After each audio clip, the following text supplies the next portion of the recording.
You Munish ji, thank you हमारे शक्ति जी। आज आपने अपनी टीम के साथ हमें बातचीत करने का मौका दिया। मैं तो हमेशा से ही आप दोनों का फैन रहा हूं। जो एनर्जी आप दोनों के पास है दैट इज अल्टीमेट। मैं हमेशा उसका फैन रहा हूं। हमारी टीम उसकी फैन है। मैं तो कहता हूं हमारी टीम क्या, ऑल ओवर इंडिया इस बात का फैन है।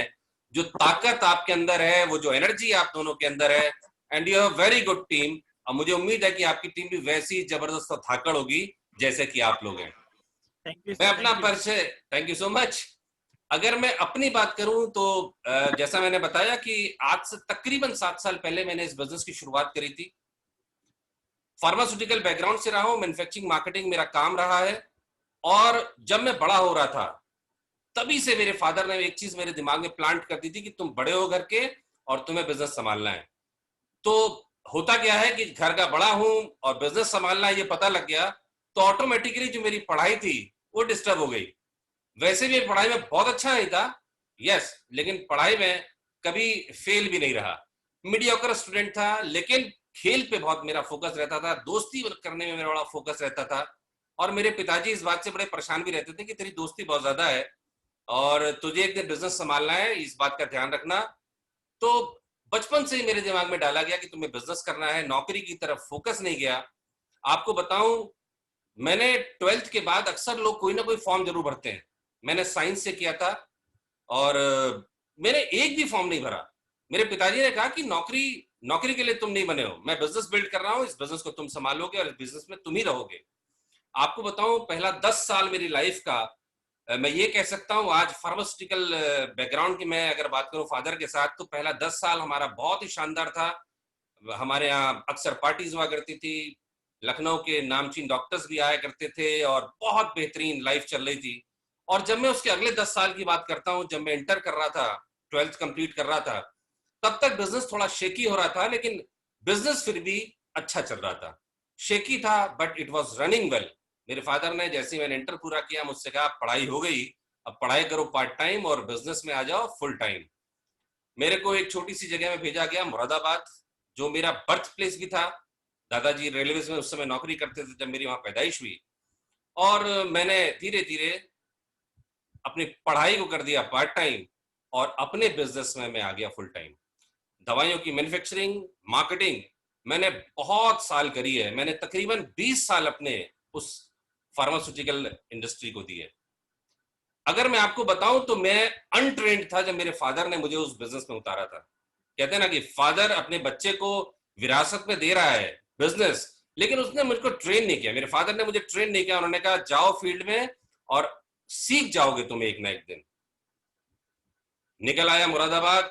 मैंने सीखना शुरू किया, पढ़ाई के साथ साथ अकेला रहता था, खाना बाहर खाना, पूरा दिन काम करना, शाम को थक के घर आना। एक चीज थी जो मैंने वहां पे नोटिस करी, और वो एक चीज बहुत इंपॉर्टेंट थी जो मैंने नोटिस करी। मेरे फादर का रुतबा उस क्षेत्र में, मेरे फादर को लोग बहुत प्यार करते थे। मेरे फादर थे बिजनेसमैन, उनका उनके साथ कोई व्यक्तिगत संबंध नहीं था, लेकिन मैं जिस भी डॉक्टर के पास जाता था वो मेरी हाइट के हिसाब से मेरे को एनालाइज कर लेता था और कहता था क्या आप नेगी साहब के बेटे हैं। शॉक्ड हो जाता था मैं। और उस दिन मेरे को ये धीरे धीरे दिमाग में बैठने लगा कि यार बिजनेस का मतलब कहीं ना कहीं ये होता है कि आपको रिलेशन बनाने होंगे। सीख रहा था, 2 से 3 साल मैंने वहां पे काम किया, सीखा। मैं बहुत अच्छा परफॉर्म तो नहीं कर पाया क्योंकि मैं उस समय 2-3 साल सीखता रहा। फादर ने भी कहा कोई दिक्कत नहीं है, सीखो, सब अपने ही है। उसके बाद मैं एक दूसरे शहर में आया सीखने के बाद उस जगह से। वो था रुद्रपुर का एरिया, रुद्रपुर, हल्द्वानी, नैनीताल की बेल्ट। और दोस्तों उस 3 साल में जो मैंने उस क्षेत्र में सीखा, उसका जो रिजल्ट मुझे अपने फार्मास्यूटिकल कैरियर में नए एरिया में मिला, दैट वाज ट्रेमेंडस। बहुत अच्छी सेल्स, बहुत अच्छा बिजनेस, सब कुछ बहुत बढ़िया चल रहा था। और तभी उस समय ये डिसाइड हुआ कि उत्तराखंड डिफरेंट स्टेट बन जाएगा यूपी से कट के। दोस्तों एक पूरा बनाया हुआ मेरा वहां का बिजनेस एक शॉट में खत्म हुआ। ये मैं चैलेंजेस की बात कर रहा हूं अपनी लाइफ में जो मैंने फेस करनी शुरू करी बहुत अर्ली टाइम से। उस समय मेरी भी शादी नहीं थी, घर में चूंकि मैं बड़ा था, एक भाई मेरा छोटा और एक सिस्टर, बीच में सिस्टर थी। और उसी समय मदर को भी थोड़ा दिक्कत महसूस हुई और उनको भी कैंसर डायग्नोस हुआ था। हम सब बहुत परेशान थे उन दिनों, वापस मैं लखनऊ आया। लखनऊ आने के बाद मदर के इलाज के लिए हम लोगों ने शुरू किया।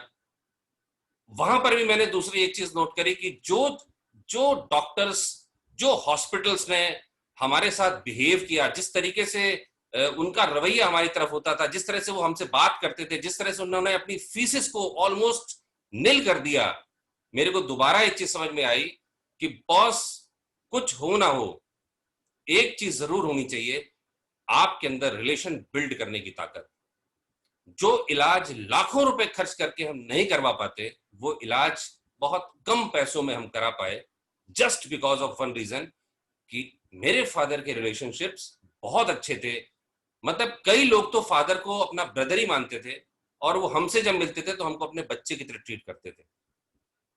लेकिन business day by day different होता जा रहा था, बदलता जा रहा था, कंपटीशन आ रहा था हमारे बिजनेस में, मल्टीनेशनल कंपनियां हावी हो रही थी हमारे बिजनेस में, और एक तरीके से हमारा बिजनेस बनने की जगह टूट रहा था, कम होता चला जा रहा था।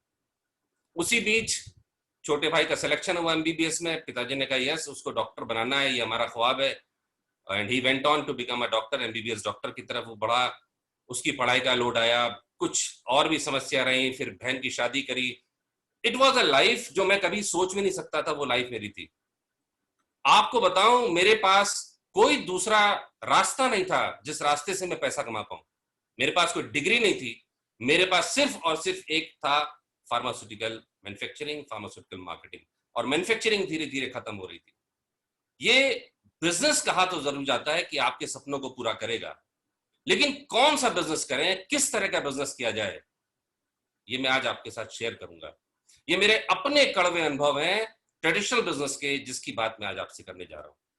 फिर मैं बात करूंगा उन चीजों की जिसने मुझे मोटिवेट किया इस बिजनेस की तरफ, और साथ ही साथ मैं आपसे बात करूंगा लास्ट में मैं कैसे ओवरकम किया यहां पर मोदी केयर के चैलेंजेस के साथ, क्योंकि यहां भी चैलेंजेस कम नहीं है, यहां भी बहुत सारे चैलेंजेस आएंगे, यहां भी आप बहुत परेशान होंगे, लेकिन उन परेशानियों के बाद जब आप आगे निकलते हैं तो आप क्या अचीव करेंगे और कैसे अचीव करेंगे, कुछ मैं इसके ऊपर भी आपसे बातचीत करने वाला हूं।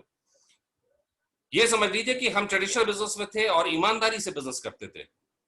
ट्रेंड बदल रहा था, दुनिया बदल रही थी, और फार्मास्यूटिकल इंडस्ट्री एक ऐसी इंडस्ट्री, अगर कोई मेरे साथी यहाँ पे बैठे हो जो फार्मा से जुड़े होंगे, वो ये समझ रहे होंगे इस बात को कि फार्मास्यूटिकल इंडस्ट्री जो एक जमाने में व्हाइट कॉलर इंडस्ट्री कही जाती थी, आज की तारीख में हर बंदे को पता है, एक एक व्यक्ति जानता है कि डॉक्टर्स प्रिस्क्राइब करते हैं तो उसमें कमीशन, डायग्नोसिस होती है तो उसमें कमीशन, दवाइयों की बात करें तो वो भी सब स्टैंडर्ड।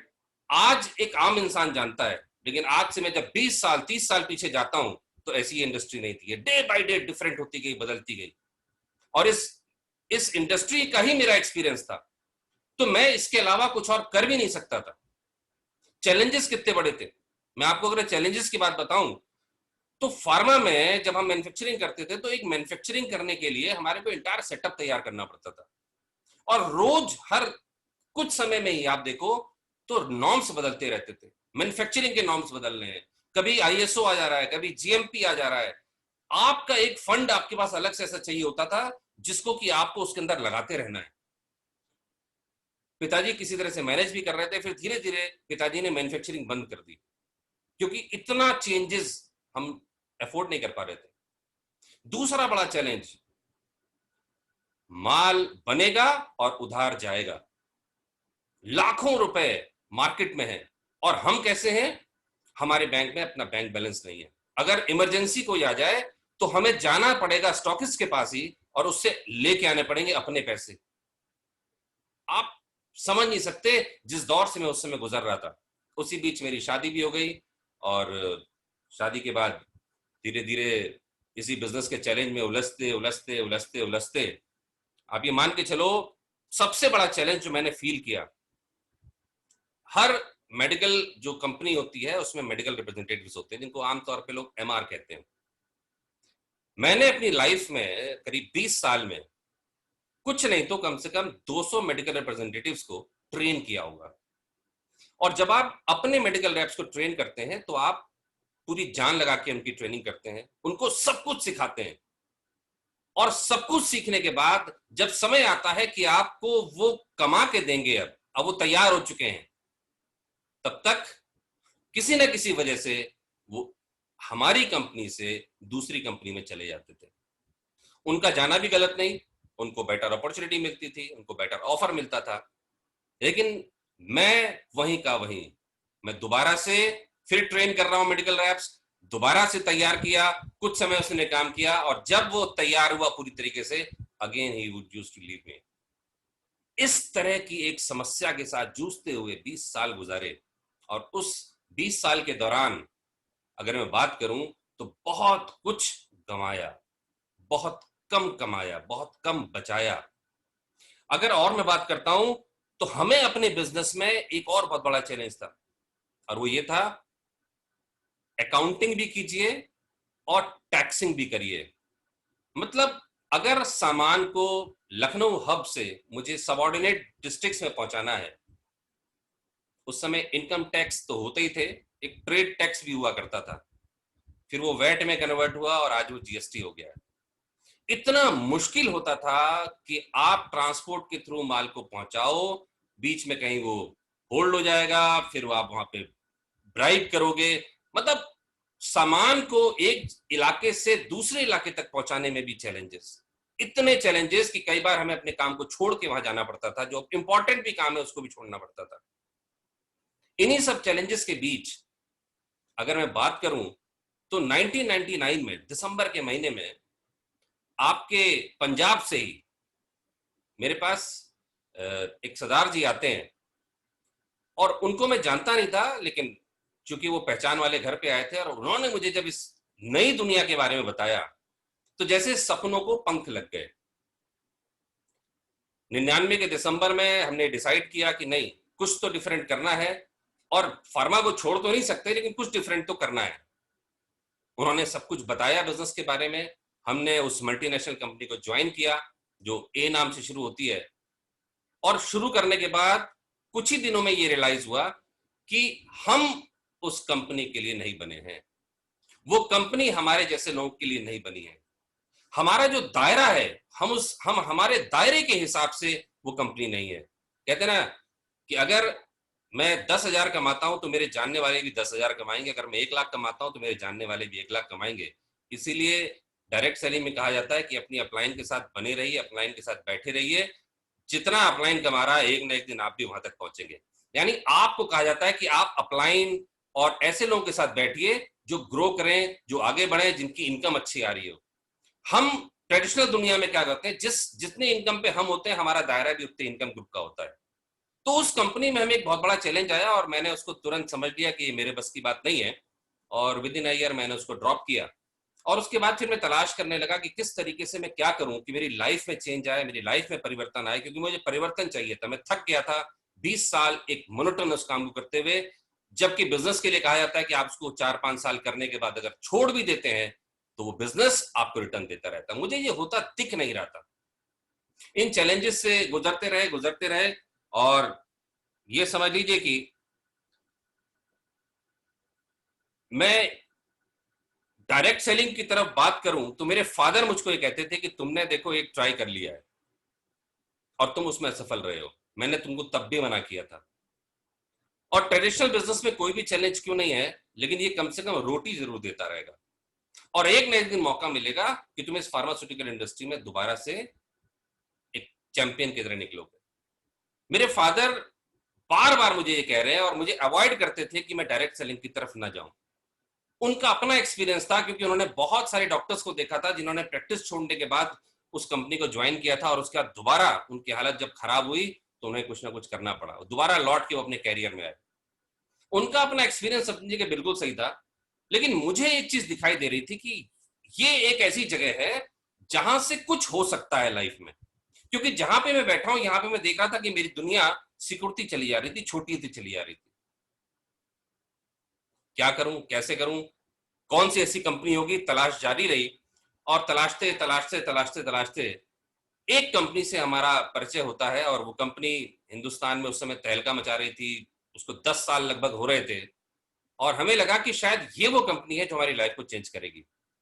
दोस्तों, ये वो एक बाइनरी कंपनी थी, और जैसा कि बाइनरी कंपनी के बारे में पता ही होगा ज्यादातर लोगों को, जिनको नहीं पता मैं बता देता हूं।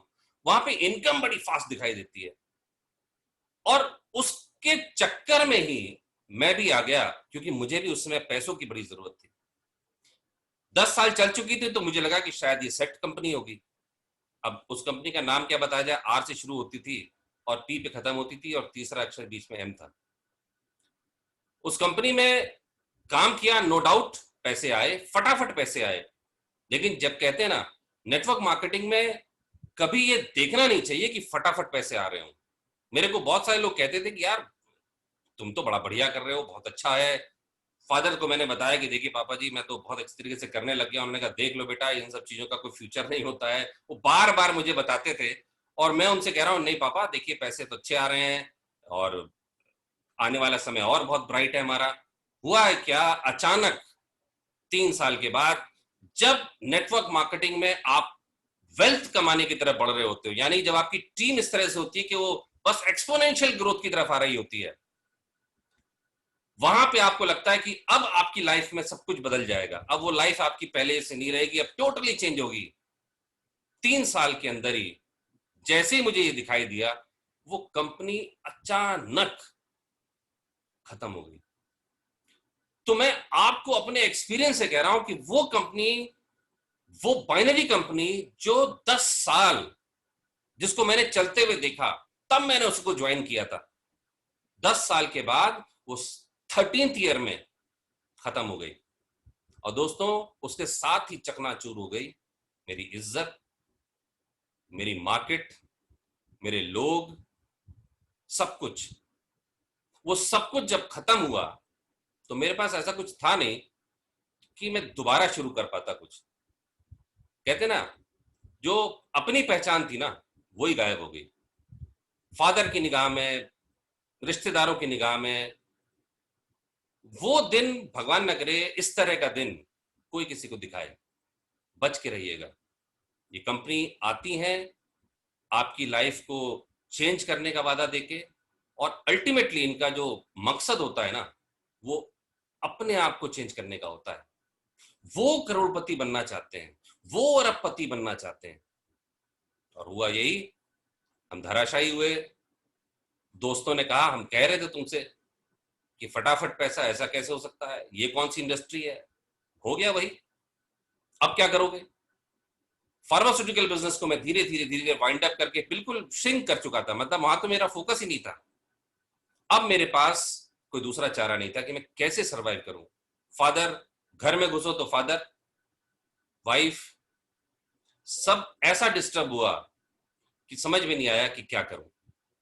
लेकिन कहते ना, मैंने मैंने नुकसान खाया, लेकिन एक चीज समझा गया ये कि कंपनी तो चल रही है।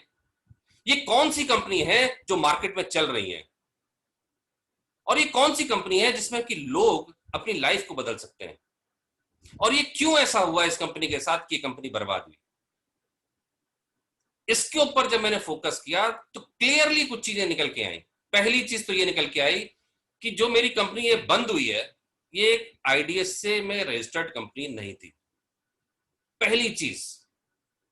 दूसरी चीज जो समझ में आई कि ये कंपनी इसलिए भी बंद होनी थी क्योंकि इसमें रीपरचेज का कोई सिस्टम नहीं था, इसमें रिक्रूटमेंट था। दोस्तों, ये वो दौर था जब कोई गाइडलाइंस नहीं थी, गवर्नमेंट की तरफ से कोई गाइडलाइंस नहीं थी। आज आप सब लकी भी हैं, आप लोग सब इतनी बेहतरीन कंपनी के साथ हैं। हमने भटक भटक के, तजुर्बों से, नुकसान खा के इस तरह की कंपनी को चुना है। अगर आपकी ये पहली कंपनी है तो you are the luckiest person on earth. वो समय मैं मैं याद करता हूं तो आज भी मेरे रोंगटे खड़े हो जाते हैं, मुझे पसीना आ जाता है। वो दौर कैसा था कि अच्छी खासी इनकम से हम गिरे और फिर डिसाइड कर रहे हैं कि करें क्या। प्रोफाइल कितनी इंपॉर्टेंट है ये उस दिन समझ में आई, कंपनी का विजन कितना इंपॉर्टेंट है ये उस दिन समझ में आया। ये जो आज आपको ट्रेनिंग के माध्यम से सब कुछ बताया जाता है, ये हमने उस समय महसूस किया कि ये हम ये क्यों ऐसा हुआ। तो हमने पॉइंट नोट किए कि भाई ये चीजें होनी चाहिए और ये किसके अंदर हैं। तो वही चुनिंदा कुछ कंपनियों का जिक्र होता रहा, और उन्हीं में एक कंपनी का जिक्र था जिसका नाम है मोदी केयर। मोदी केयर उस समय तकरीबन तकरीबन मान के चलिए 18 साल के आसपास, 17-18 साल के आसपास की कंपनी थी। और मैं बताऊं, चैलेंजेस तो यहां पर भी आए। उस समय के चैलेंजेस अलग थे, इस समय के चैलेंजेस अलग हैं, आने वाले समय के चैलेंजेस अलग होंगे। चैलेंजेस तो आएंगे। क्यों आएंगे? क्योंकि आप अपने लिए पैसा नहीं कमा रहे हैं। अब आप एक पैसिव इनकम छोड़ के जाने वाले हैं, और पैसिव इनकम कमाने का जरिया कभी भी आसान नहीं हो सकता। भूल जाइए, चैलेंजेस तो आएंगे। इस चैलेंजेस को इसलिए आना होता है कि आपको परख रहे होते हैं कि आप क्या वाकई पैसिव इनकम कमाने के लिए तैयार हैं, मन से, दिल से, आत्मा से। तो ये चैलेंजेस जो हमारे पास आए वो डिफरेंट थे, आपके पास जो आ रहे होंगे डिफरेंट हैं। जो मेरे सामने आए वो क्या चैलेंजेस थे अगर मैं बताऊं, तो सबसे पहला चैलेंज तो हमारे सामने ये आता था कि लोग कहते थे, भाई तुम किस कंपनी के साथ जुड़ गए, ये कंपनी तो बड़ी स्लो मूविंग कंपनी है। अब बताइए, मतलब एक कंपनी हम कह रहे हैं 18 साल चल चुकी है, 17 साल चल चुकी है, स्टेबल कंपनी है, और लोग क्या कह रहे हैं कि बहुत स्लो गोइंग कंपनी है। तो चैलेंजेस हमारे सामने वो थे। आज क्या चैलेंज होगा? आप जिससे बात कर रहे होंगे उसमें से एक दो लोग तो जुड़ जाते होंगे, और बाकी लोग जुड़े हुए होंगे। आज का चैलेंज डिफरेंट, कल उस समय का चैलेंज डिफरेंट, लेकिन चैलेंजेस रहे। प्रोडक्ट लाइनअप की बात करते हैं तो उस समय तकरीबन 100 प्रोडक्ट थे कंपनी के पास। ऑफिस की बात करते हैं तो उस समय एमएससी हुआ करती थी, और लगभग हर स्टेट में एक एमएससी हुआ करती थी। यानी कि दूसरा बड़ा चैलेंज ये था कि सामान कैसे आएगा। आज चैलेंज क्या है कि भाई वो डीपीआं खुलवानी है, और डीपीआं इतनी है कि यार अपनी डीपीएम में कहां खुलवाऊं, क्योंकि आज दूसरा चैलेंज है, क्योंकि इतनी सेल्स है कि आपको ज्यादा डीपीआं चाहिए। हमारी दिक्कत क्या थी कि हम माल कहां से लाएं। आपको बताऊं अपना एक्सपीरियंस, मेरे लखनऊ से इलाहाबाद तकरीबन 200 किलोमीटर है। हमें जब भी प्रोडक्ट चाहिए होता था तो हम पैसा डालते थे कंपनी के खाते में, आईडीबीआई बैंक में, स्लिप की फोटो खींच के व्हाट्सएप से भेजते थे।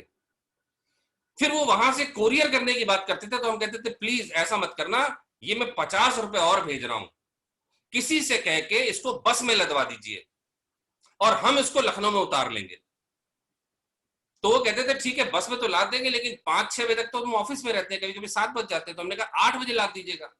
बोले बस तो पहुंच जाएगी रात में 2 बजे। तो हमने कहा जी हम 2 बजे माल उतारने जाएंगे बस अड्डे।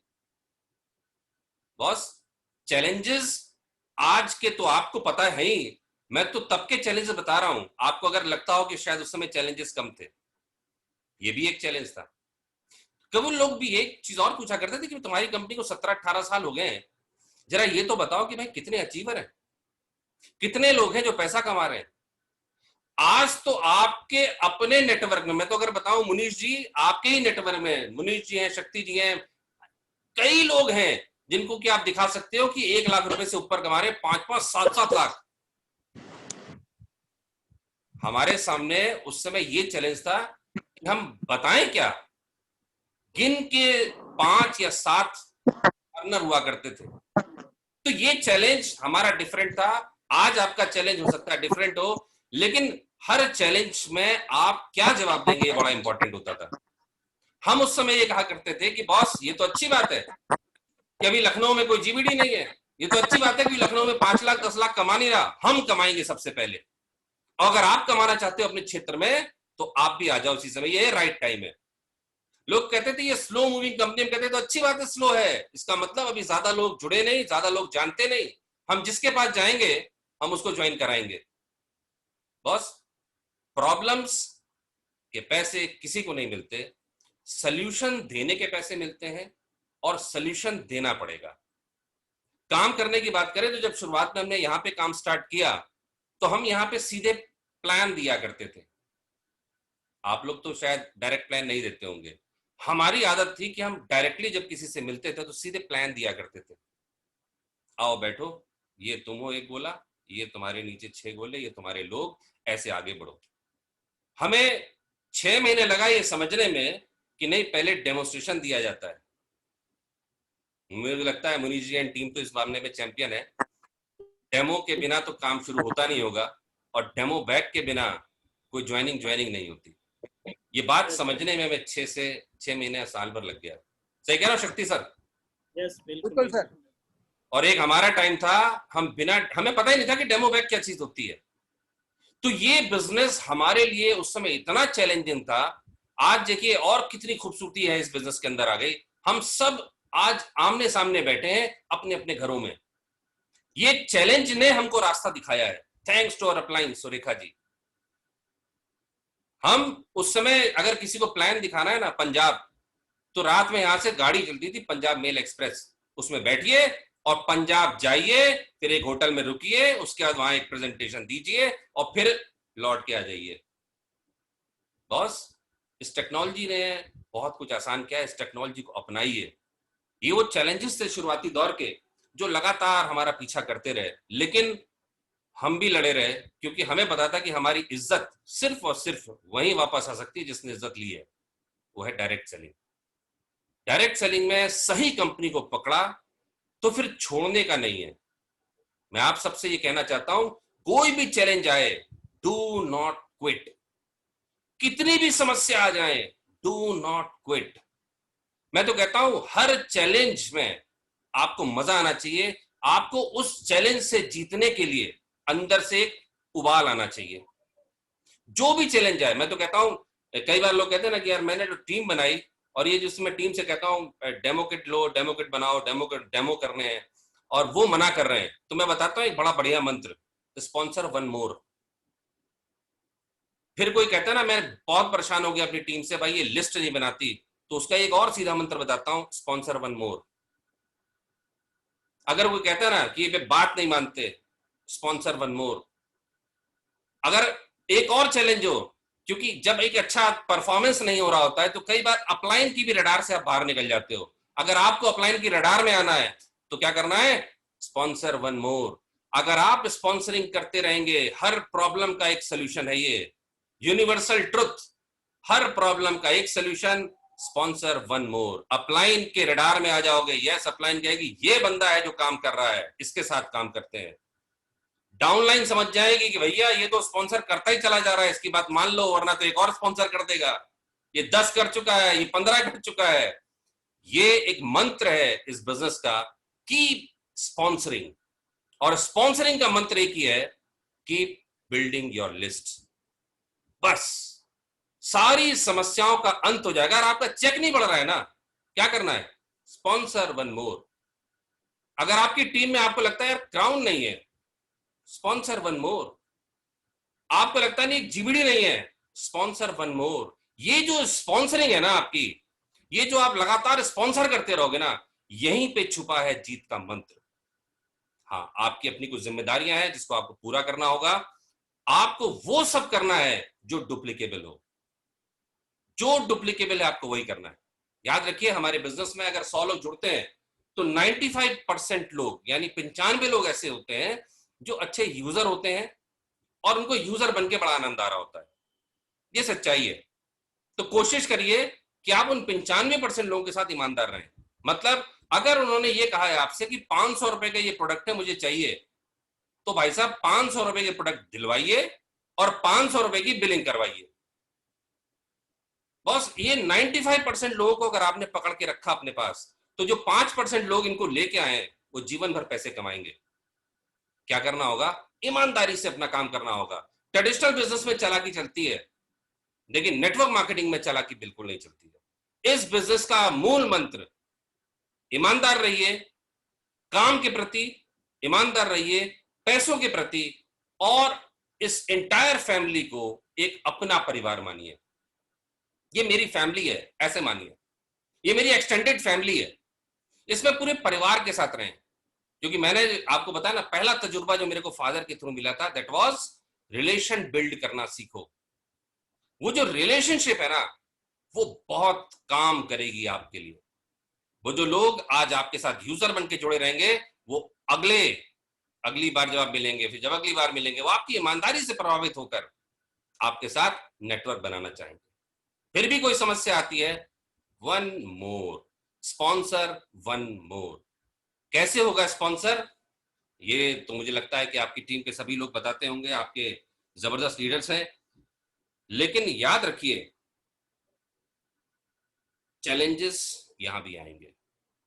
मैंने 2 साल काम किया, मेहनत करी, काम को सीखा, और काम को सीखने के बाद अगर मैं बात करूं तो चैलेंज यहां पर फिर आया। कहते हैं ना, ऊपर वाला टेस्ट कर रहा था, गॉड हैज अ प्लान। ऊपर वाला मुझे टेस्ट कर रहा था कि क्या तुम पैसिव इनकम के लायक हो। इधर मेरी फैमिली कह रही थी कि भाई अभी ठीक है, पैसे तो यहां भी आने लग गए, बट वो जो सम्मान था ना, वो लौट के नहीं आ रहा था मेरे पास। मैंने फिर काम को पूरे जोरों से शुरू कर रखा था, और तभी जब सब कुछ मुझे लगा कि यहां पर भी ठीक ठीक ठीक ठीक चल रहा है, अचानक एक ब्लास्ट होता है। भगवान न करे किसी के साथ हो, लेकिन उस ब्लास्ट को हमने, मुनीश जी ने, जो हम लोग पुराने हैं, शक्ति जी ने, हम सब लोगों ने महसूस किया। एक तूफान आया, उस तूफान में मेरे 2 अपलाइन चले गए। वो तूफान आया और मेरे नीचे से 2 लीडर चले गए। ऑब्वियसली दर्द हुआ, ऑब्वियसली परेशान हुआ, लेकिन फिर मैंने सोचा कि शायद भगवान, जो मैं कहता था ना, टेस्ट कर रहा है मुझे कि क्या तुम बने हो रियलिटी में, क्या तुम जीबीडी मटेरियल हो, क्या तुम पैसिव इनकम के लायक हो। मैंने कहा चलो होने दो, इस बदलाव को भी होने दो। और दोस्तों, इस बदलाव से मैं किस तरह से निकला अगर मैं आपको बताऊं, तो सिर्फ और सिर्फ एक चीज के भरोसे निकला, और वो था सेल्फ। अगर आपके अंदर वो आग है, अगर आपके अंदर वो पैशन है, और आपके अंदर वो कॉन्फिडेंस है, वो जिद है कि नहीं मैं तो करूंगा, तो आप करेंगे, तो आप जीतेंगे। अगर आप किसी के भरोसे होंगे तो फिर यहां पे पैसिव इनकम आप नहीं ले पाएंगे। पैसिव इनकम के लिए वो सारी चीजें आपके अंदर होनी चाहिए। आप देखो, जितने भी लीडर्स, जितने भी अप्लायंस आप देखो, या जितने भी लीडर्स आप मोदी केयर में देखो, सबने एक लड़ाई लड़ी है अपनी। सबने इन चैलेंजेस को देखा है और इन चैलेंजेस से ओवरकम किए हैं। और जिस जिसने भी इन चैलेंजेस को ओवरकम किया है, उसको आप देखो, उसके अंदर एक क्वालिटी जरूर होगी। एक तो वो स्पॉन्सरिंग करता रहता है बंदा लगातार, वो दूसरा इंडिपेंडेंटली वर्क करना जानता है। इस बिजनेस में भी अगर आप इंडिपेंडेंटली वर्क करना जानते हैं तो आप कभी हार नहीं सकते, आप हमेशा जीतेंगे। मैं आपको बताऊं चैलेंज क्या होता है सबसे बड़ा। जब हम इस बिजनेस को ज्वाइन करते हैं तो 95% लोग, पता है किस लिए ज्वाइन करते हैं? किसी ना किसी के प्रेशर में।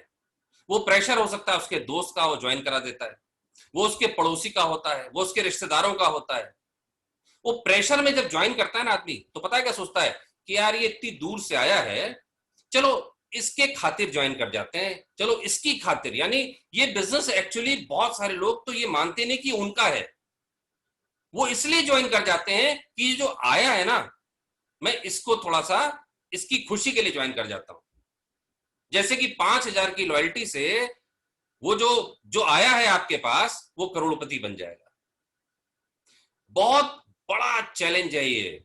ज्यादातर लोग जब इस बिजनेस में आते हैं, वो ये सोच के आते हैं कि हम इसके ऊपर एहसान कर रहे हैं जो मेरे पास आया है। कुछ ऐसा ही हमारे साथ भी था जब हम आए इस बिजनेस में, और ये बड़ा समय लगा समझने में कि अगर ये बिजनेस हम किसी और के लिए कर रहे हैं तो हमको कैसे पैसे आ सकते हैं। माय डियर फ्रेंड्स, ये बिजनेस आपका है। जिस दिन आपके अंदर ये ओनरशिप आ जाती है कि नहीं, ये बिजनेस मैं अपने लिए कर रहा हूं, उस दिन ये बिजनेस आपका अपना हो जाता है, अपलाइन का नहीं होता। ये बिजनेस मेरा है। अगर ये मेरा है तभी ये मुझे बिजनेस की तरह रिजल्ट देने वाला है, अदरवाइज ये मुझे वैसे रिजल्ट नहीं देगा। दोस्तों, इसमें समय लगता है, और इसीलिए आपकी अपलाइन एक मंत्र दे रही होती है आपको, और वो कहती है अपना ड्रीम लिखिए। मेरे ख्याल हर ट्रेनिंग में एक पार्ट इस ड्रीम का होता होगा। ड्रीम इसलिए बनाया जाता है आपका ताकि आप इस बिजनेस को अपना मानना शुरू करें। अगर आपने ड्रीम बोर्ड नहीं बनाया है तो ये बिजनेस कभी भी आपका नहीं हो पाएगा। एक बड़ा सपना देखिए, एक बड़ा ड्रीम बनाइए, और उसको ड्रीम बोर्ड पे नोट करिए, और उसके बाद उस पे एक डेट लिख दीजिए।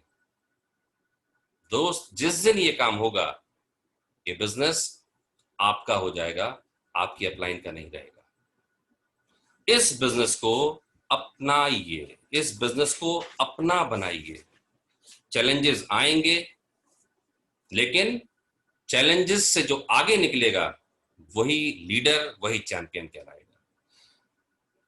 कमजोरियां हर इंसान में होती हैं, अपनी वीकनेसेस को बाहर निकालिए, अपनी वीकनेस को खत्म करते जाइए। जो चीज आपको नहीं आती है उसको सीखते रहिए। मैंने यही किया। तकरीबन 2 साल के बाद जब वो चैलेंज आया, हमारी टीम में डिस्टरबेंस हुआ, अपलाइन इस बिजनेस को छोड़ के गए, तब हमारे जीवन में सुरेखा जी का आगमन हुआ। उन्होंने कुछ बेसिक टिप्स दिए, हम करना चाहते थे, उन्होंने साथ दिया। उस समय मुनीश जी से भी और हमारे शक्ति जी से भी हमारी रेगुलर बातचीत हुआ करती थी। उसी दौर से ये लोग भी गुजर रहे थे। हम लोगों ने डिसाइड किया कि नहीं, चैलेंजेस तो हैं, प्रॉब्लम तो हैं, हम इन चैलेंजेस से आगे निकलेंगे।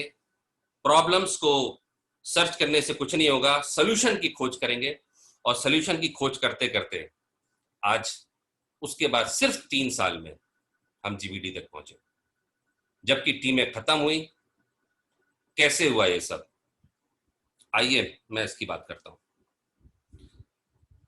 हमसे जब सवाल पूछे जाते थे, हमारे पास उसके जवाब होते थे। उसके लिए हमारे को बहुत इंपॉर्टेंट है कि हम एक चीज को समझ लें। मोदी केयर हमसे कहता क्या है? मोदी केयर, MODICARE, ये जो 8 इसके अंदर अल्फाबेट्स है ना, यही आपको बता रहे होते हैं कि आपको एक्चुअली में करना क्या है। M, सबसे पहले बिजनेस आपसे कहता है कि आप अपने माइंड सेट को मजबूत कर दीजिए। ये जो आपका माइंड सेट है ना, ये बिजनेस माइंड सेट हो जाना चाहिए। इसको आपको अपना बिजनेस मानना है, इसकी ओनरशिप लेनी है। ये मेरा बिजनेस है। जिस दिन आप इस बिजनेस को अपना बिजनेस मान लेते हैं, पहला काम आपका पूरा होता है। आपके अपने इस माइंड को सेट करना बहुत इंपॉर्टेंट है। मां, याद रखिए, एक लैपटॉप लाखों रुपए का हो, वो काम नहीं करेगा जब तक उसके अंदर एक सॉफ्टवेयर नहीं पड़ेगा। वो ऑपरेटिंग सिस्टम बहुत इंपॉर्टेंट है। तो माइंड सेट आपका वो ऑपरेटिंग सिस्टम है। जब तक आप उसको यहां प्लग नहीं करेंगे, तब तक आप इस बिजनेस को बिजनेस नहीं मानते। तो मोदी केयर भी यही कहता है, माइंड सेट कीजिए। और जैसा कि समीर जी कहते हैं, सोच बदलो, खुद को बदलो, दुनिया बदलो। वहां भी बात सिर्फ इसी चीज की हो रही है। पहली, माइंड सेट। अगर आपने माइंड सेट कर लिया तो सब कुछ हो जाएगा। देन मोदी केयर का ओ एक बहुत बड़ी बात कहता है, आपको लेनी होगी ओनरशिप। ओनरशिप। अगर मैं अचीवर नहीं बन पा रहा हूं, तो इसमें फॉल्ट किसका है? मेरा। ना अपलाइन का, ना डाउनलाइन का। O is very important. इस बिजनेस को अगर मैं फिर अपना मान लूं, ओनरशिप लें। ओनरशिप बहुत इंपॉर्टेंट होती है। इसमें आपको सब कुछ ऑर्गेनाइज करना होता है। जैसे ये मीटिंग है, इस मीटिंग को ऑर्गेनाइज आपके टॉप लीडर्स ने किया है। आपको पार्टिसिपेट करना है। किसके साथ? अपनी टीम के साथ। तो आपको ऑर्गेनाइज करना होगा। भले ही इस मीटिंग को मेन ऑर्गेनाइज कर दिया है आपकी अपलाइन ने, आपकी टीम को आपने ऑर्गेनाइज करके यहाँ पे बुलाना है, अपने ग्रुप से प्रमोट करना है, कॉलिंग करनी है, बहुत कुछ करना होता है। देन ओपन रहना है, ओपन माइंड।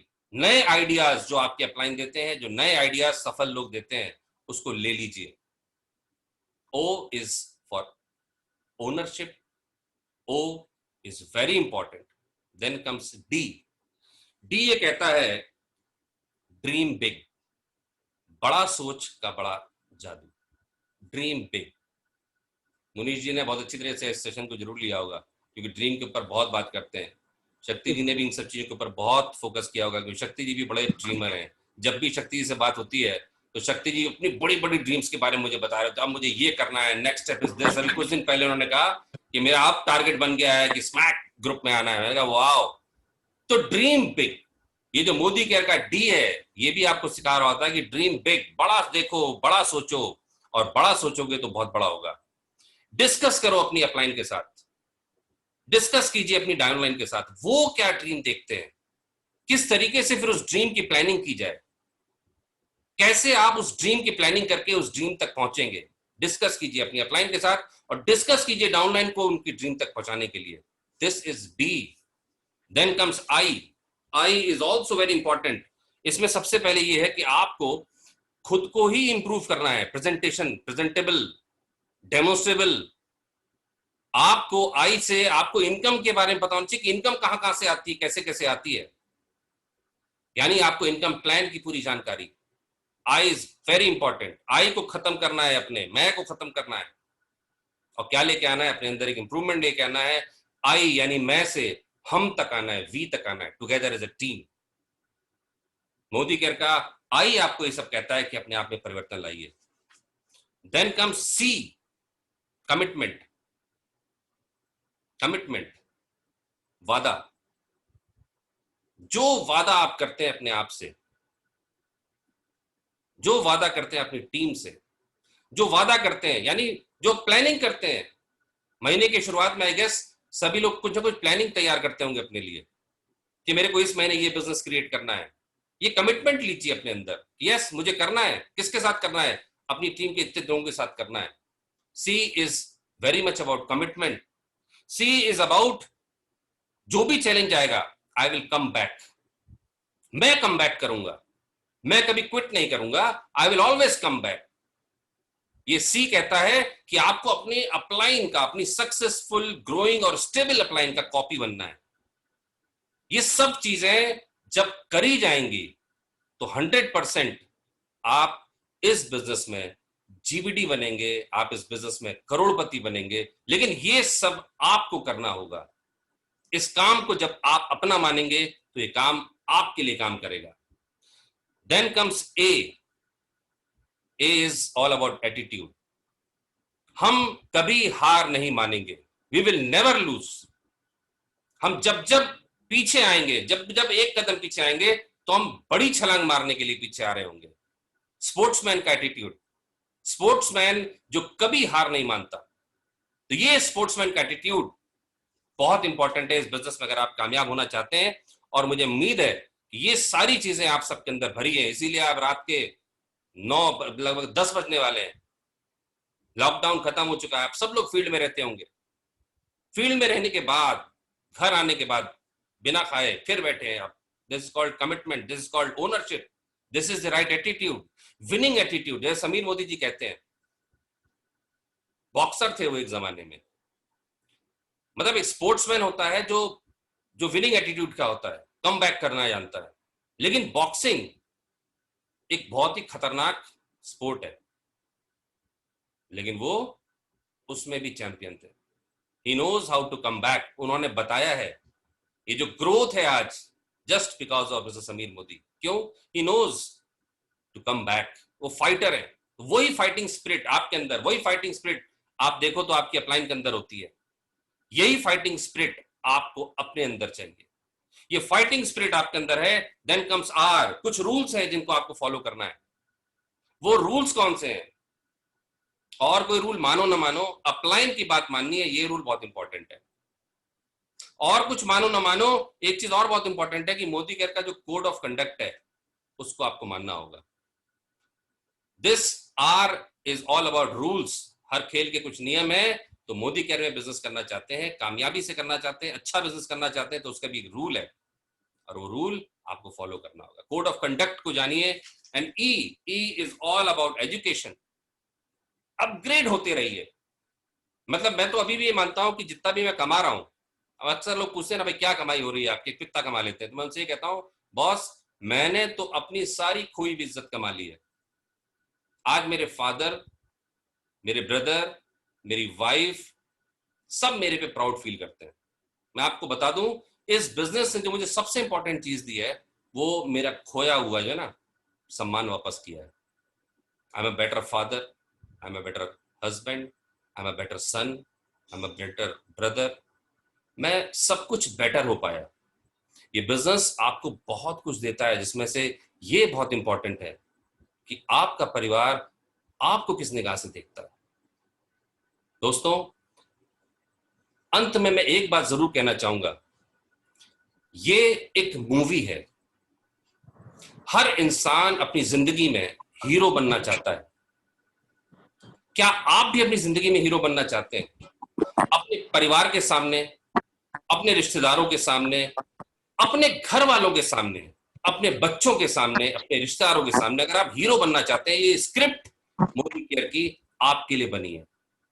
अगर आप चाहते हैं कि आपको लोग एज अ हीरो देखें, तो ये स्क्रिप्ट मोदी केयर की आपके लिए काम करेगी। You can be a hero. कैसे बनेंगे ये आप अब बेहतर तरीके से जानते हैं। नहीं जानते हैं कुछ पॉइंट्स, तो आपकी अपलाइन, जो आपकी सक्सेसफुल ग्रोइंग और स्टेबल अपलाइंस है, वो आपके साथ हैं, वो आपको रास्ता दिखा रही है। उस रास्ते पे चलिए। वो रास्ता आपको हीरो बनाएगा। वो रास्ता आपकी लाइफ में आपको मौका देगा कि आप भी हीरो बनो। और आपका समय शुरू होता है अब। All is yours. Thank you so much. बहुत बहुत शुक्रिया, बहुत बहुत धन्यवाद।